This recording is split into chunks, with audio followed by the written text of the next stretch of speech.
Not today. Promised my wife I'd eat home for a change. Miss all the latest news. Uh-huh, and arguments. Well, see ya. Say hello to Kelly for me. Say, pardon me. Yeah? I'm looking for a joint of some sort around here called Scotty's. Can you tell me where it is? Yeah. I can tell you something else, too, mister. What's that? Don't let Kelly hear you call Scotty's a joint. Kelly? Who's Kelly? On the hill to the right. You can't miss it. Oh, and say hello to Kelly for me. Yeah, sure.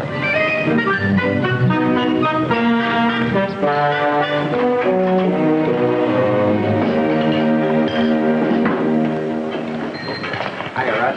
Hi. Oh, Pete. Hi, Johnny. Change, Kelly. Change, Kelly. I must be getting old. I keep hearing echoes. Did you get your message on the board, George? Yeah, I saw it when I came in. Good. 85, 90, $1. Thanks a lot, George.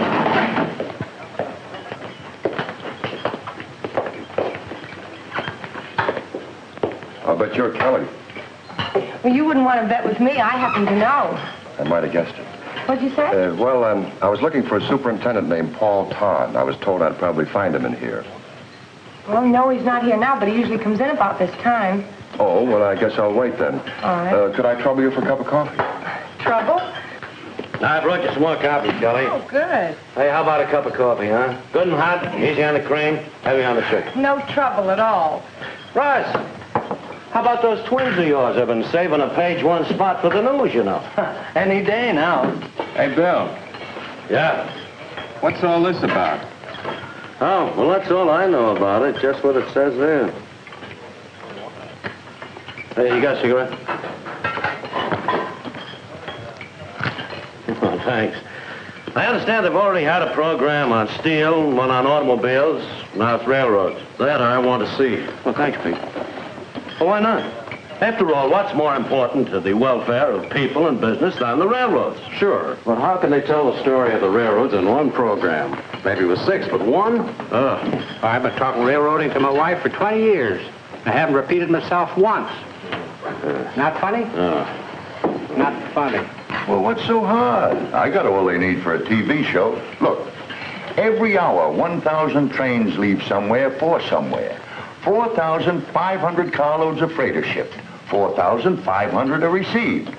15,000 railway express shipments are handled. 1,300,000 pounds of U.S. mail. Yeah, every hour. Scotty, you and your facts and figures. Yeah, well, it comes easy after listening to you guys for 15 years. Here you are. Oh, thank you. Say, what's all the fuss about? Fuss? What fuss? You never rode this. Well, you mean it's always like this in here? Oh, this. You should be here when they start discussing baseball, or better yet, Congress. Like I was telling my brother-in-law from Detroit. Oh, I forgot your spoon. Back on track one, boys. Like I was telling my brother-in-law from Detroit. Sure, I said, automobiles are mighty important. But how would they make them if it wasn't for the tons of steel the railroads hauled to your factory? Yeah, 25,000 tons a day, along with 450,000 square feet of plate glass, 900,000 pounds of copper, and... Oh, sorry, Russ. Why pick autos? Bill? Hey, Sonny. How would you make anything without railroads? Refrigerators, breakfast food, airplanes, you name it. Here you are. Tell me, don't you get tired of railroad talk in here all the time? No, I like it. Why? Oh, just curious. You see, I'm not a railroad man.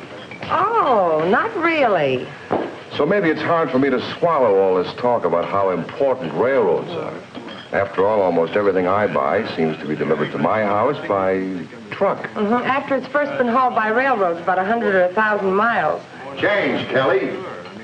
Excuse me. Who's the city boy, Bill? Never saw him before. Maybe they ought to put a memory genius like Scotty on this TV show.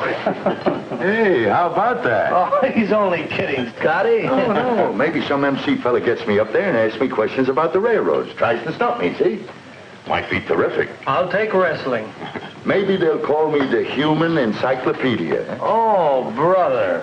How much railroad track in the nation, maybe this feller has? Right off, I tell him. Nearly 400,000 miles. How much freight do the railroads haul?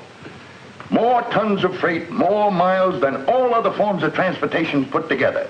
How much taxes do the railroads pay in a year? $1,250 million. How much does it cost to haul a ton of freight a mile by railroads? Averages less than 1.5 cents. You can't stuff me, you see? Then maybe he turns to the studio audience and he says, anybody in the audience got a question to ask? Yes, I have. What happened to those ham and eggs I ordered? Coming up. But don't forget, these are hauled by the railroads, too. Yes, I know. You know, maybe Scotty's got something there. On that 400,000 miles of track business, I mean. Well, built, paid for, and maintained by the railroads. Don't forget that. And with every mile of line, you got a cash investment of $110,000. Don't forget that. And maybe that's the story this TV program ought to tell. Suppose you took just one moment. You showed the people what's happening on the railroad tracks of the nation in a single moment. That'd be something, wouldn't it? I can see the headlines. Editor turns TV producer. Okay, but look. Now, maybe you have this fellow as he's sort of a narrator. While he talks, you show pictures of what's happening along the 400,000 miles of track. Maybe he'll start off by saying, right at this moment, right while you're thinking about it. At this moment, as in every moment of America's history, the wealth of the nation lies dispersed far and wide throughout a vast continent. To make this reservoir of wealth useful, huge quantities of raw materials must be moved regularly to the centers of production. Finished goods must move freely to the marketplaces of the nation and the world.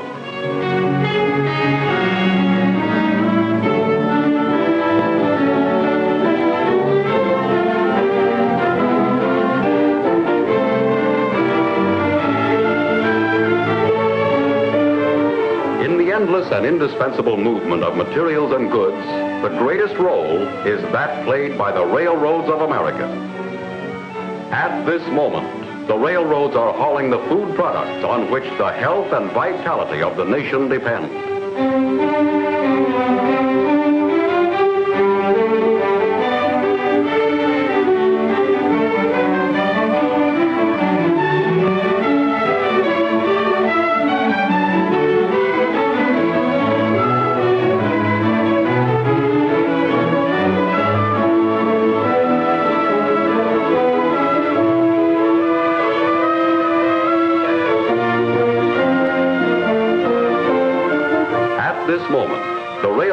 Moving the endless variety of raw materials which the industries of the nation will refine, convert, fabricate, process, and manufacture.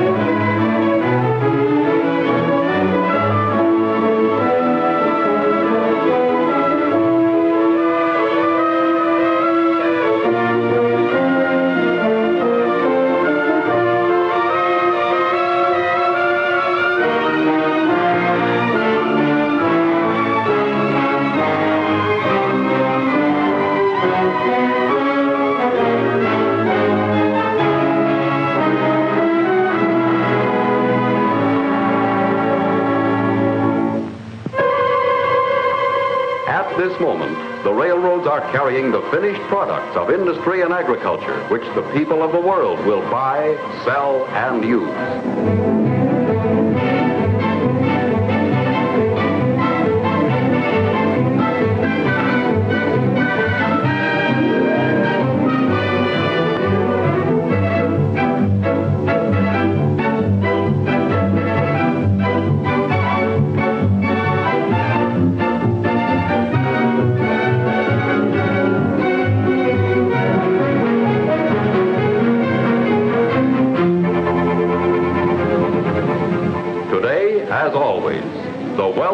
of the nation depends upon its railroads.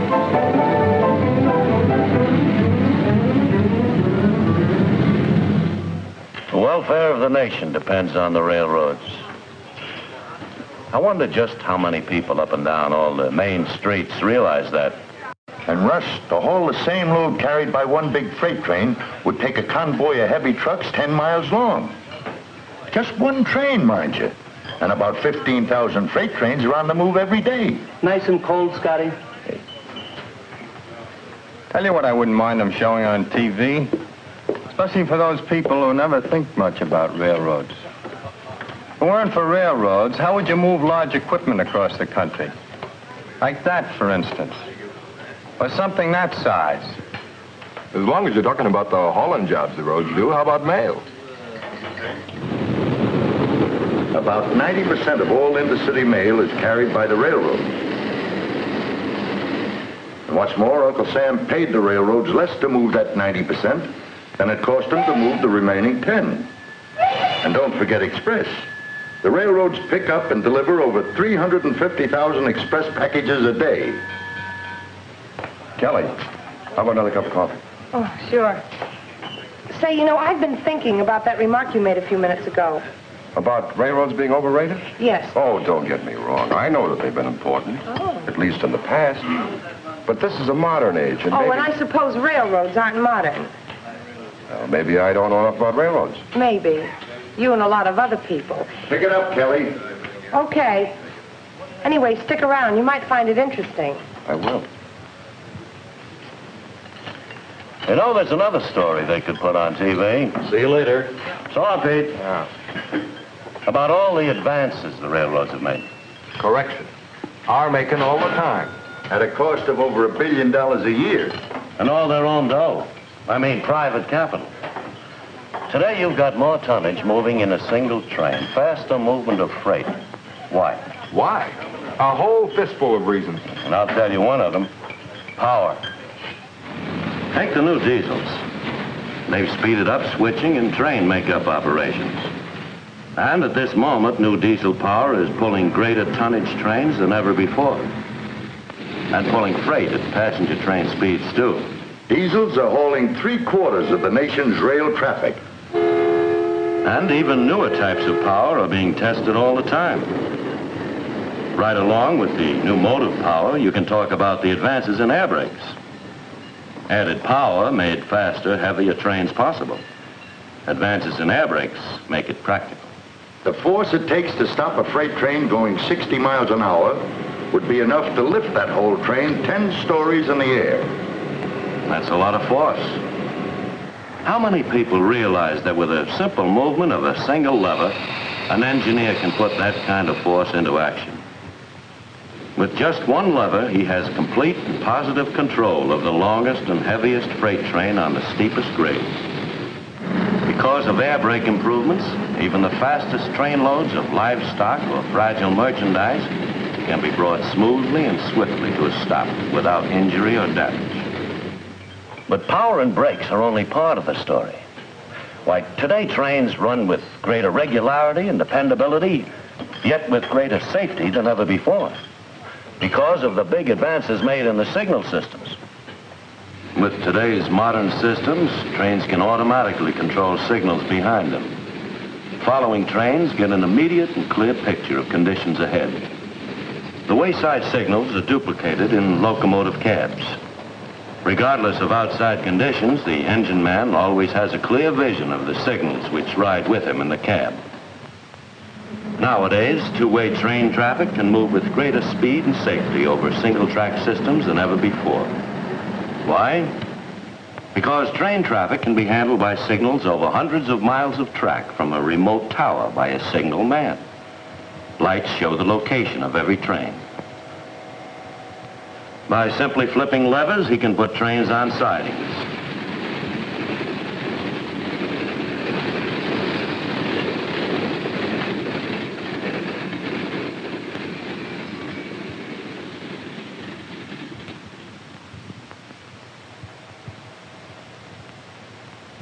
And allow others to move by in the opposite direction on the main line.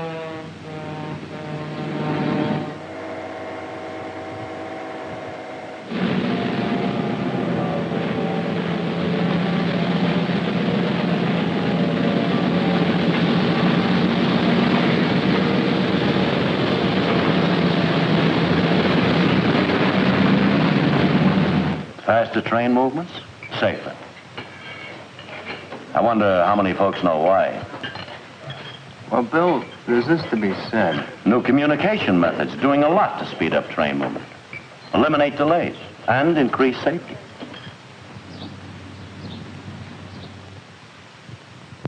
Okay, Dick. Flagman's back on. Right. Eastbound 9696 to eastbound 9541. Okay, eastbound 9541. Everything looks good.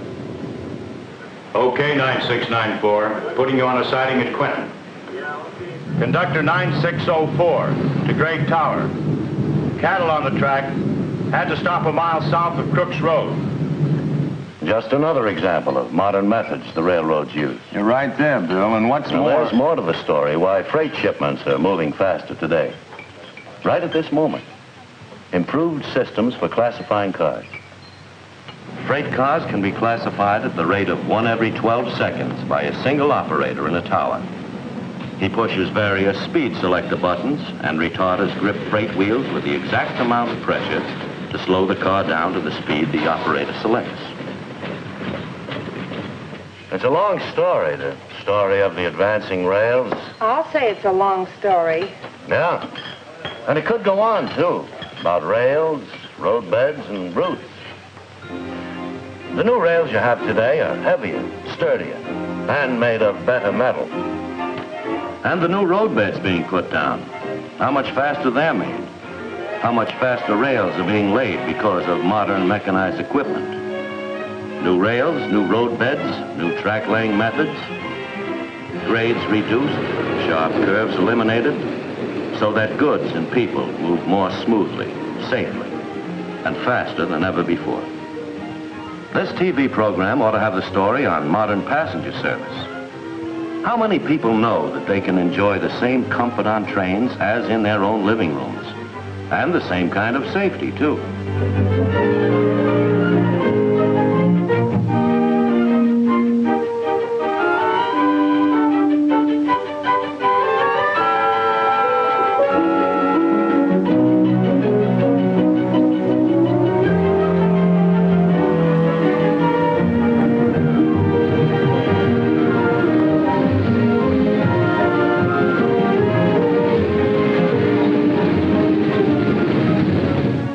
It would be a mighty interesting story on passenger service, believe me. Bill, telephone. Okay, Kelly, thanks. You know, they shouldn't forget the number of purchases the railroads make either. All the things it takes to give the public modern transportation service. How many items, Scotty? Oh, nearly 100,000 different items from manufacturers and suppliers in over 12,000 cities and towns. The bill amounts to almost $7 million a day. And that's all railroad dough. No subsidies, no tax money. Bill, shall I tell him you call him back? Oh, no, I'll be right there. Any way you look at it, it's a tough story to tell in half an hour. And I don't envy the guy who's got the job. All right, sweetie. Say, I'm sorry about Paul Todd. He's usually here. Oh, that's quite all right. I enjoyed the wait.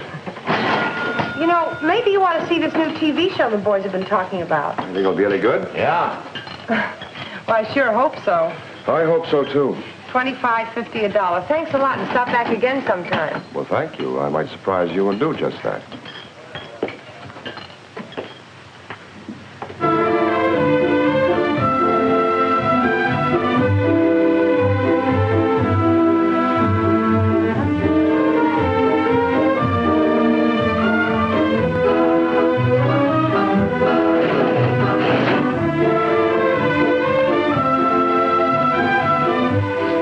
Kelly, did you know that 4,500... Oh, Scotty, not tonight. Now, figures don't lie. Why, thank you, Scotty. Good night, Kelly.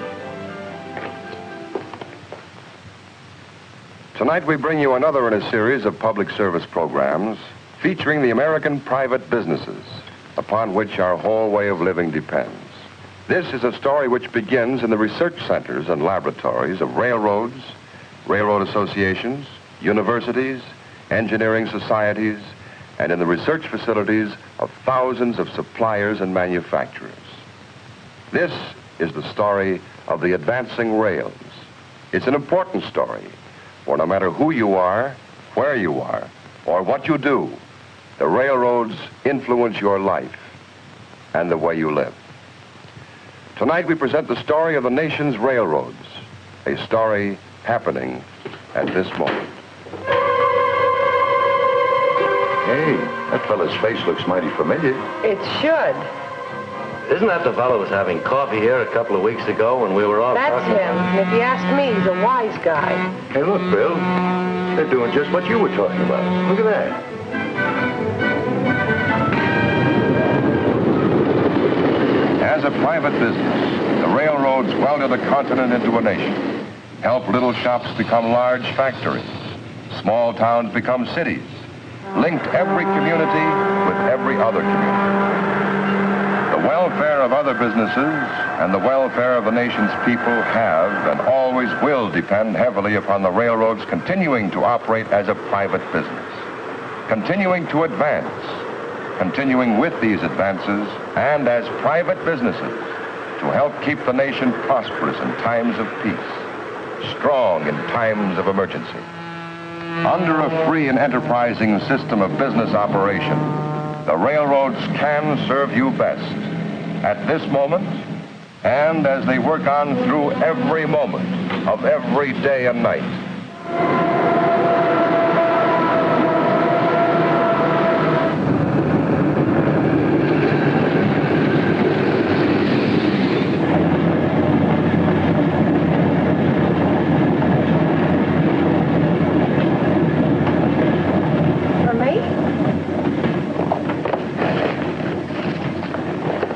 Kelly, I don't think that fella's a wise guy. That program's good. Kelly, I hope you find the TV program as good as I found your coffee and Irish advice. John O'Shea. Well, kind of a nice wise guy anyway.